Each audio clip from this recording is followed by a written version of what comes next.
ವಿಠ್ಠಲ ರುಕುಮಾಯಿ ಜ್ಯೋತಿಷ್ ಶಾಲೆಗೆ ಸ್ವಾಗತ ಸುಸ್ವಾಗತ. ಬನ್ನಿ. ಶಿವಕುಮಾರ್ ಪುರುಷ 18 ಸೆಪ್ಟೆಂಬರ್ 1998 12 ಗಂಟೆ 5 ನಿಮಿಷ ಮಧ್ಯಾಹ್ನ ದಿಡ್ಬುದಲ್ಲಿ ಹುಟ್ಟಿದ್ದಾರೆ. ಆರ್ದ್ರ ನಕ್ಷತ್ರ, ಮಿಥುನ ರಾಶಿ, ಧನು ಲಗ್ನ. ಇದು ಜಾತಕ ಇಬ್ಬರದಿದೆ. ಇದು ಶಿವಕುಮಾರ್ ಅವರು, ಇದು ವಿದ್ಯಾಶ್ರೀ ಅವರು. ನೋಡಿ, ವಿದ್ಯಾಶ್ರೀ ಅವರು ಇವರಿಬ್ಬರು ಮದುವೆ ಹೊಂದಾಣಿಕೆ ಜಾತಕವನ್ನು ಮಾಡ್ತಾ ಇದ್ದೀನಿ. ವಿದ್ಯಾಶ್ರೀ ಪುರುಷ 14 ಸೆಪ್ಟೆಂಬರ್, ಸ್ತ್ರೀ, ಅದು ನಾನು ತಪ್ಪು ಬರೆದಿದ್ದೀನಿ, 1997 8 ಗಂಟೆ 13 ನಿಮಿಷ, ಧನಿಷ್ಠ ನಕ್ಷತ್ರ, ಮಕರ ರಾಶಿ, ಮೇಷ ಲಗ್ನದಲ್ಲಿ ಜನನ. ಬನ್ನಿ, ಹಾಗಾದರೆ ಈ ವಿದ್ಯಾಶ್ರೀ ಅವರು ಸುಕರ್ಮ ಯೋಗದಲ್ಲಿ ಇವರು ಹುಟ್ಟಿದ್ದಾರೆ. ನೋಡಿ, ಅದೇ ರೀತಿ ಶಿವಕುಮಾರ್ ಅವರು ಯಾವ ಯೋಗದಲ್ಲಿ ಹುಟ್ಟಿದ್ದಾರೆ ನೋಡೋಣ. ಬಹಳ ಮುಖ್ಯ.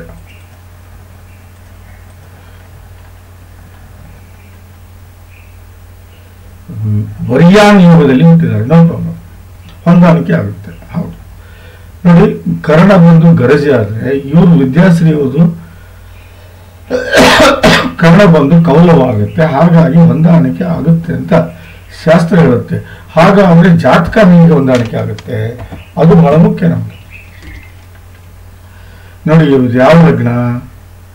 ಮೇಷ ಲಗ್ನ. ಯಾರು? ವಿದ್ಯಾಶ್ರೀ ಅವರು. ಶಿವಕುಮಾರ್ ಅವರು ಯಾವ ಲಗ್ನ? ಬನ್ನಿ ನೋಡೋಣ.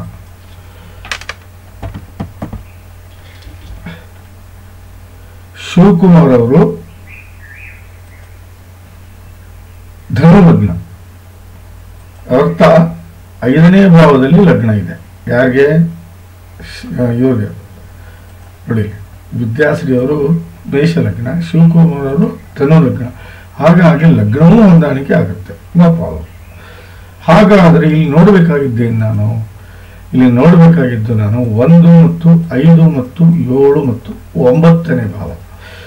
1ನೇ ಭಾವದ ಸ್ವಾಮಿ 12ನೇ ಮನೆಯಲ್ಲಿ ಬಂದು ಕೂತಿದ್ದಾರೆ. 5ನೇ ಭಾವದ ಸ್ವಾಮಿ ಕುಜ 11ರಲ್ಲಿ ಬಂದು ಕೂತಿದ್ದಾರೆ. 7ನೇ ಭಾವದ ಸ್ವಾಮಿ ಇಲ್ಲಿ ಭದ್ರ ಮಹಾಪುರುಷ ರಾಜಯೋಗವನ್ನು ಜನರೇಟ್ ಮಾಡಿದ್ದಾನೆ. ಭದ್ರ ಮತ್ತು ಪ್ಲಸ್ ನೀಚಭಂಗ ರಾಜಯೋಗ ಪ್ಲಸ್ ಬುಧ ಆದಿತ್ಯ ರಾಜಯೋಗ. ನೋಡಿ, ಬುಧ ಆದಿತ್ಯ ರಾಜಯೋಗ. ನೋಡಿ, ಯಾರ ಜಾತಕದಲ್ಲಿ ಬುಧ ಆದಿತ್ಯ ರಾಜಯೋಗ, ನೀಚಭಂಗ ರಾಜಯೋಗ, ಭದ್ರ ಮಹಾಪುರುಷ ರಾಜಯೋಗ ಅಂತ ಅವರು ಜಾಣರಿರ್ತಾರೆ, ಬುದ್ಧಿವಂತರಿರ್ತಾರೆ, ನೀತಿವಂತರಿರ್ತಾರೆ. ಹೌದು, ರೀತಿಯಿಂದ ಬದುಕ್ತಾರೆ ಅಂತ ಅರ್ಥ. ಯಾರ ಜಾತಕದಲ್ಲಿ ಬುಧ ಆದಿತ್ಯ ರಾಜಯೋಗ ಇರುತ್ತೋ ಅವರು ಸ್ಥಾನ, ಮಾನ, ಸಂಪತ್ತು, ಐಶ್ವರ್ಯ, ಕೀರ್ತಿ, ಆರೋಗ್ಯ ಎಲ್ಲವನ್ನೂ ಪಡ್ಕೋತಾರೆ ಅಂತ. ಯಾರ ಜಾತಕದಲ್ಲಿ ನೀಚಭಂಗ ರಾಜಯೋಗ ಇರುತ್ತೋ ಒಳ್ಳೆ ಹೆಸರು ಮಾಡ್ತಾರೆ ಅಂತ. ಹೌದು. For example Modiji, for example Sachin Tendulkar, for example Rajinikanth, for example Rajkumar, for example Rishabh Shetty. ಈ ರೀತಿ ನೀಚಭಂಗ ರಾಜಯೋಗ ಅತಿ ದೊಡ್ಡ ರಾಜಯೋಗ. ಹೌದು. ಸೊ ಇಲ್ಲೇ ಬುಧ ಗುರು 12ನೇ ಮನೆ ಬಂದ ಅಂತ ತಲೆ ಕೆಡಿಸ್ಕೊಳ್ಳೋದು ಬೇಡ ಇಲ್ಲಿ. ಹೌದಾ? 1, 5, 9ನೇ ಭಾಗದ ಸ್ವಾಮಿ 10ನೇ ಮನೆಯಲ್ಲಿ ಇದ್ದಾರೆ ನೋಡಿ. ಹಾಗಾಗಿ ಇವರು ದಾಂಪತ್ಯ ಬಹಳ ಚೆನ್ನಾಗಿದೆ ಅನ್ನೋದ್ರಲ್ಲಿ ಯಾವುದೇ ಸಂಶಯ ಬೇಡ. ಯಾರ ಜಾತಕದಲ್ಲಿ ಬುಧ ಆದಿತ್ಯ ರಾಜಯೋಗ, ನೀಚಭಂಗ ರಾಜಯೋಗ, ಭದ್ರ ಮಹಾಪುರುಷ ರಾಜಯೋಗ ಗೊತ್ತೋ ಅವರು ಒಳ್ಳೆ ತಂದೆ ತಾಯಿ, ಅಣ್ಣ ತಮ್ಮ, ಅಕ್ಕ ತಂಗಿ, ಯಶಸ್ಸು, ಆರೋಗ್ಯ, ಐಶ್ವರ್ಯ, ಕೀರ್ತಿ, ಸಕಲ ಸಮರ್ಪಕ ಸಂಪೂರ್ಣ ಫಲವನ್ನು ಅನುಭವಿಸ್ತಾರೆ. ಒಳ್ಳೆ ಸಂಪತ್ತು ಅನುಭವಿಸ್ತಾರೆ, ಒಳ್ಳೆ ಐಶ್ವರ್ಯ ಅನುಭವಿಸ್ತಾರೆ, ಒಳ್ಳೆ ಪ್ರಾಪರ್ಟಿ ಅನುಭವಿಸ್ತಾರೆ, ಒಳ್ಳೆ ಜ್ಞಾನ, ವಿದ್ಯೆ, ಬುದ್ಧಿ, ಒಳ್ಳೆ ದಾಂಪತ್ಯ, ಒಳ್ಳೆ ಗಂಡ ಮಕ್ಕಳು, ಯಶಸ್ಸು, ಕೀರ್ತಿ, ಸಾಧನೆ, ಸಮರ್ಥ ಮಾನಸಿಕ ಹಾಗೂ ದೈಹಿಕ ಶಕ್ತಿ ಹಾಗೂ ಸಾಮಾಜಿಕ ಹಾಗೂ ಧಾರ್ಮಿಕ ಮುಖ್ಯ ಕೆಲಸಗಳು, ಮಾನ, ಪ್ರತಿಷ್ಠೆ, ಸ್ಥಾನ, ಮಾನ, ಯಶಸ್ಸು, ಕೀರ್ತಿ, ಆರೋಗ್ಯ, ಆಯುಷ್ಯವನ್ನು ಪಡ್ಕೊಂಡಿರ್ತಾರೆ ಅಂತ ಶಾಸ್ತ್ರ ಹೇಳುತ್ತೆ. ಹಾಗಾಗಿ ಈ ಜಾತಕ ಮದುವೆಗೆ ಬಹಳ ಸಿದ್ಧವಾಗಿದೆ ಅಂತ ಹೇಳಬಹುದು. ಆದರೆ ಕುಜರ ಮನೆಯಲ್ಲಿ ಕೇತು, ರಾಹು ಜೊತೆಗೆ ಯುತಿ, ಇದನ್ನು ಸರಿ ಮಾಡ್ಕೊಳ್ಳಿ ಫಸ್ಟ್.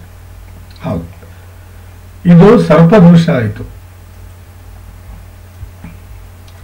ಇದು ಅಂಗಾರಿಕ ದೋಷ ಆಯಿತು. 8ನೇ ಭಾವದ ಸ್ವಾಮಿ 7ರಲ್ಲಿ ಬಂದು ಕೂತಿದ್ದಾನೆ. ಚಂದ್ರ ಶಾಂತಿ ಆಗಲೇಬೇಕು. ಹಾ, ಮಸ್ಟ್ ಅಂಡ್ ಶುಡ್ ಚಂದ್ರಶಾಂತಿ ಆಗಲೇಬೇಕು. ಇಲ್ಲ ಅಂದರೆ ಆಟೋಮೆಟಿಕ್ಲಿ ನಿಮ್ಮ ದಾಂಪತ್ಯ ಹಾಳಾಗೋದ್ರಲ್ಲಿ ಯಾವುದೇ ಸಂಶಯ ಇಲ್ಲ. ಹೌದು, ಚಂದ್ರ ಅಷ್ಟಮೇಶ, ಧನು ಲಗ್ನಕ್ಕೆ ಅಷ್ಟಮೇಶ. ಹಾಗಾಗಿ ಚಂದ್ರ ಅಲ್ಲಿ ಬಂದು ಕುಂತ್ರೆ ಹೆಣ್ಣಿನಿಂದ ಮೋಸ ಹೋಗ್ತೀರಿ, ಹೆಣ್ಣಿನಿಂದ ವಂಚಿತ ಆಗ್ತೀರಿ ಅಂತ. ಅಂಗಾರಿಕ ದೋಷ, ಸೊಸೈಡ್, ರೋಗದಿಂದ ಜೀವಕ್ಕಾಪಾಯ, ಹೊಡೆದಾಟದಲ್ಲಿ ಜೀವಕ್ಕಾಪಾಯ, ಆಕ್ಸಿಡೆಂಟಲ್ಲಿ ಜೀವಕ್ಕಾಪಾಯ 11ನೇ ಭಾವದಲ್ಲಿ ಒಳ್ಳೆಯದಲ್ಲ. ದಯವಿಟ್ಟು ನಾಗ ಪ್ರತಿಷ್ಠಾಪನೆ ಮಾಡ್ಕೊಳ್ಳಿ, ಸರ್ಪದೋಷ ನಿವಾರಣೆ ಮಾಡ್ಕೊಳ್ಳಿ, ಅಂಗಾರಿಕ ದೋಷವನ್ನು ನಿವಾರಣೆ ಮಾಡ್ಕೊಳ್ಳಿ. ಇವನು ಮಾಡ್ಕೊಂಡು ನೀವು ಮದುವೆ ಆಗಿರ್ಬೇಕಾದ್ರೆ ಓಪೆಲ್ ಒಂದು ಹಾಕೊಳ್ಳೇಬೇಕು. ನೀವು ಇಲ್ಲಿ ನೋಡಿ, ಇಲ್ಲೇ ಓಪೆಲ್ ಒಂದು ಹಾಕೊಳ್ಳೇಬೇಕು. ಓಪೆಲ್ ಹಾಕೊಂಡ್ರೆ ಇನ್ನೂ ಬಹಳ ಬೆಳೀತೀರಾ ನೀವು ಶಿವಕುಮಾರ್ ಅವರೇ. ಬನ್ನಿ, ಹಾಗಾದ್ರೆ ವಿದ್ಯಾಶ್ರೀಯವರ ಜಾತಕ ಏನ್ ಹೇಳುತ್ತೆ? ವಿದ್ಯಾಶ್ರೀಯವರ ಜಾತಕ ಏನ್ ಹೇಳುತ್ತೆ ಅಂದ್ರೆ ನೋಡಿ, ಇಲ್ಲಿ ನೋಡ್ಬೇಕಾಗಿದ್ದೆ ನಾವು 1, 5 ಮತ್ತು 7, 9 ಕರೆಕ್ಟಾ? 1ನೇ ಭಾವದ ಸ್ವಾಮಿ ನೀಚನಾಗಿದ್ದಾನೆ, 5ನೇ ಭಾವದ ಸ್ವಾಮಿ 10ರಲ್ಲಿದ್ದಾನೆ, 7ನೇ ಭಾವದ ಸ್ವಾಮಿ ಯಾರು? ಶುಕ್ರ ಸ್ವಗ್ರಹಿಯಾಗಿದ್ದಾನೆ. 9ನೇ ಭಾವದ ಸ್ವಾಮಿ ಯಾರು? 1ನೇ ಮನೆ ಸ್ವಾಮಿ ಇಲ್ಲಿದ್ದಾನೆ, 9ನೇ ಮನೆ ಸ್ವಾಮಿ ಡ್ಯಾಮೇಜ್ ಆಗಿದ್ದಾನೆ. No problem. ಇಲ್ಲಿ ಇದಾಗಿದ್ದೇನಪ್ಪ ಅಂದ್ರೆ ಇಲ್ಲೇ ನಿಮ್ಗೆ 1ನೇ ಭಾವ ಓಕೆ, 5ನೇ ಭಾವ ಓಕೆ, 7ನೇ ಭಾವ ಓಕೆ, 9ನೇ ಭಾವ ಒಂದು ಕೆಟ್ಟಿದೆ. ಹಾಗಾಗಿ ತಾವು ರಾಯರು ಶ್ರೀ ರಾಘವೇಂದ್ರವರ ದಿನನಿತ್ಯ ನೀವು ಜಪ ಮಾಡೋದು ಅಥವಾ ಪೂಜೆ ಮಾಡೋದ್ರಿಂದ ನಿಮ್ಗೆ ಯಾವುದೇ ಕಾರಣಕ್ಕೂ ಗುರು ನಿಮ್ಗೆ ಇದನ್ನು ಮಾಡೋದಿಲ್ಲ ಅಂತ ಹೇಳುತ್ತೆ ಶಾಸ್ತ್ರ. ಹೌದು ನೋಡಿ, ಇಲ್ಲಿ ಏನಾಗಿದೆ ಅಂದ್ರೆ ಸೂರ್ಯ ಸ್ವಗ್ರಹಿಯಾಗಿದ್ದಾನೆ 5ನೇ ಮನೆಯಲ್ಲಿ. ಸ್ವಲ್ಪ ಇವು ಡಿಗ್ರಿ ಹೆಚ್ಚಿಗೆ ಮಾಡ್ಕೊಳ್ಳಿ. 7 ಕ್ಯಾರೆಟ್ ನೀವು ಮಾಣಿಕ್ಯ ಹಾಕೊಳ್ಳೋದ್ರಿಂದ ನಿಮ್ಮ ದಾಂಪತ್ಯ ಬಹಳ ಚೆನ್ನಾಗಿ ಮುಂದುವರಿಯುತ್ತೆ. ಅದರಲ್ಲಿ ಯಾವುದೇ ಸಂಶಯ ಬೇಡ. ಹೌದು, ಯಾವುದೇ ಸಂಶಯ ಬೇಡ. ಹೌದು, ಶ್ರೇಷ್ಠ ಮಹಾಲಕ್ಷ್ಮಿ ಯೋಗದಲ್ಲಿ ಹುಟ್ಟಿದ್ದಾರೆ. 5ನೇ ಮನೆ ಸ್ವಾಮಿ 5ನೇ ಮನೆಯಲ್ಲಿರೋದ್ರಿಂದ ಇದನ್ನ ನಾನು ಶ್ರೇಷ್ಠ ಮಹಾಲಕ್ಷ್ಮಿ ಯೋಗ ಅಂತ ಕರಿತೀನಿ. ಯಾರ ಜಾತಕದಲ್ಲಿ ಶ್ರೇಷ್ಠ ಮಹಾಲಕ್ಷ್ಮಿ ಯೋಗ ಆಗುತ್ತೋ ಅವ್ರಿಗೆ ಒಳ್ಳೆ ತಂದೆ ತಾಯಿ, ಅಣ್ಣ ತಮ್ಮ, ಅಕ್ಕ ತಂಗಿ, ಯಶಸ್ಸು, ಆರೋಗ್ಯ, ಐಶ್ವರ್ಯ, ಕೀರ್ತಿ, ಸಕಲ ಸಮರ್ಪಕ ಸಂಪೂರ್ಣ ಬಲವನ್ನು ಪಡಿತೀರಿ, ಒಳ್ಳೆ ದಾಂಪತ್ಯವನ್ನು ಹೊಂದ್ತೀರಿ, ಒಳ್ಳೆ ಯಶಸ್ವಿಯಾಗಿರ್ತೀರಿ, ಮಾನ ಪ್ರತಿಷ್ಠೆ, ಸ್ಥಾನ, ಮಾನ, ಯಶಸ್ಸು, ಕೀರ್ತಿ, ಆರೋಗ್ಯವನ್ನು ಪಡ್ಕೋತೀರಿ. ಇದರಲ್ಲಿ ಯಾವುದೇ ಸಂಶಯ ಇಲ್ಲ.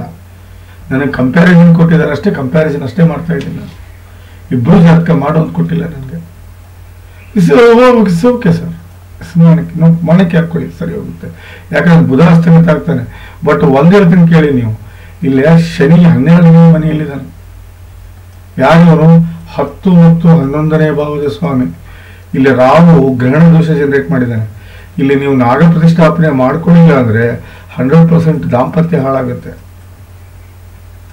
ಹೌದು, ದಾಂಪತ್ಯ ಹಾಳಾಗೋಗುತ್ತೆ.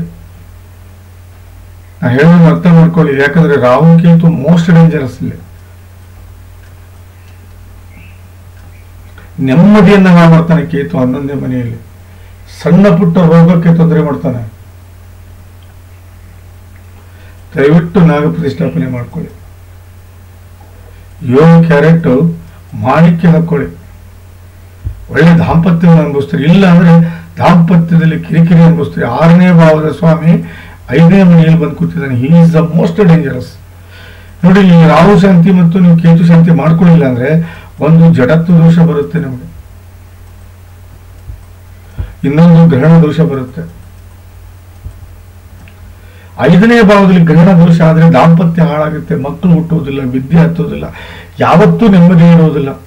ಜಡತ್ವ ದೋಷ ಆದ್ರೆ ರೋಗಕ್ಕೆ ತುತ್ತಾಗ್ತೀರಿ. ಒಂದಲ್ಲ ಒಂದು ರೋಗ ನಿಮ್ಮನ್ನ ಲಾಂಗ್ ಟರ್ಮ್ ತಗೊಂಡು ಹೋಗುತ್ತೆ, ಬಹಳ ಸೋಮಾರಿಯನ್ನಾಗಿ ಮಾಡುತ್ತೆ.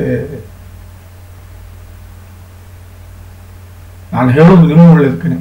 ಈಗ ನಾಗ ಪ್ರತಿಷ್ಠಾಪನೆ ನೀವು ಮಾಡ್ಕೊಳ್ಳಿಲ್ಲ ಅಂದ್ರೆ ನಡೆಯೋದಿಲ್ಲ.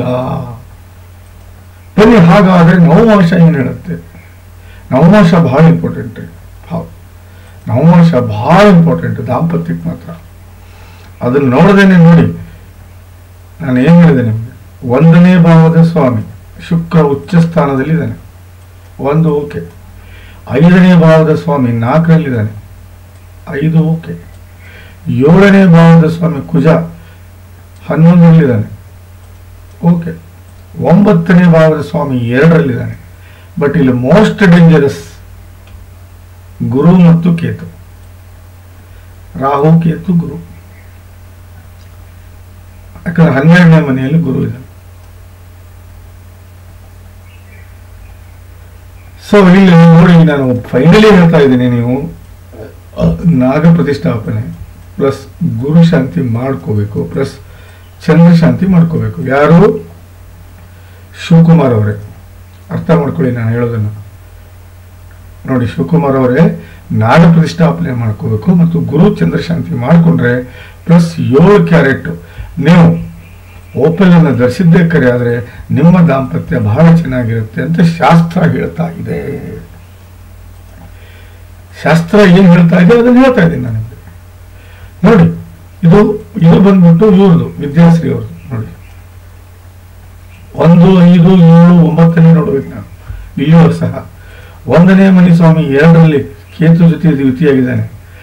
5ನೇ ಮನಿ ಸ್ವಾಮಿ ಯಾರು? ಸೂರ್ಯ 9ರಲ್ಲಿದ್ದಾನೆ, ಸೂಪರ್ ಇಟ್ ಈಸ್. 7ನೇ ಮನಿ ಸ್ವಾಮಿ ಶುಕ್ರ 9ರಲ್ಲಿದ್ದಾನೆ, ಸೂಪರ್ ಇಟ್ ಈಸ್. 9ನೇ ಭಾವದ ಸ್ವಾಮಿ 3ರಲ್ಲಿದ್ದಾನೆ. ನಾನು ನಿಮ್ಗೆ ಹೇಳಿದಂಗೆ ನಾಗ ಪ್ರತಿಷ್ಠಾಪನೆ ಆಗಲೇಬೇಕು, ಪ್ಲಸ್ ಶನಿ ಹಾಗೂ ಗುರು ಶಾಂತಿ ಆಗಲೇಬೇಕು. ಇವನ್ನೆಲ್ಲ ಮಾಡ್ಕೊಂಡು ನೀವು ಮದುವೆ ಆಗಿದ್ದೇ ಕರೆ ಆದರೆ 100% ನಿಮ್ಮ ಮದುವೆ ಸಕ್ಸಸ್ಫುಲ್ ಆಗುತ್ತೆ ಅಂತ ಅನ್ನೋದ್ರಲ್ಲಿ ಯಾವುದೇ ಸಂಶಯ ಬೇಡ.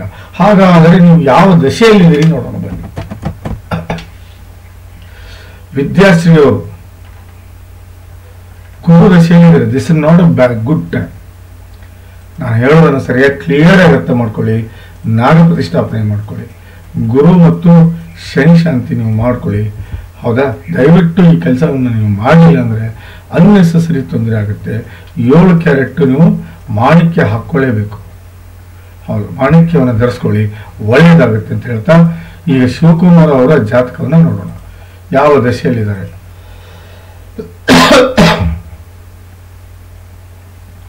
ನೋಡಿ, ಶಿವಕುಮಾರ್ ಅವರು ಯಾವ ಇದರಲ್ಲಿದ್ದಾರೆ. ಈಗ ನೀವು ನೋಡಿ, ನೀವು ಶನಿ ದಶೆಯಲ್ಲಿ ಇದ್ದೀರಾ, ನೋ ಪ್ರಾಬ್ಲಮ್. 3ನೇ ಭಾವದಲ್ಲಿ ಶನಿ ಇದ್ದಾನೆ ನಿಮಗೆ. ದಯವಿಟ್ಟು ನಾನು ಅಷ್ಟೇ ಹೇಳೋದು, ನಾಗ ಪ್ರತಿಷ್ಠಾಪನೆ ಮಾಡ್ಕೊಳ್ಳಿ. ದಯವಿಟ್ಟು ಗುರು ಶಾಂತಿ ಹಾಗೂ ಚಂದ್ರ ಶಾಂತಿ ಮಾಡ್ಕೊಳ್ಳಿ, ಒಳ್ಳೆಯದಾಗುತ್ತೆ.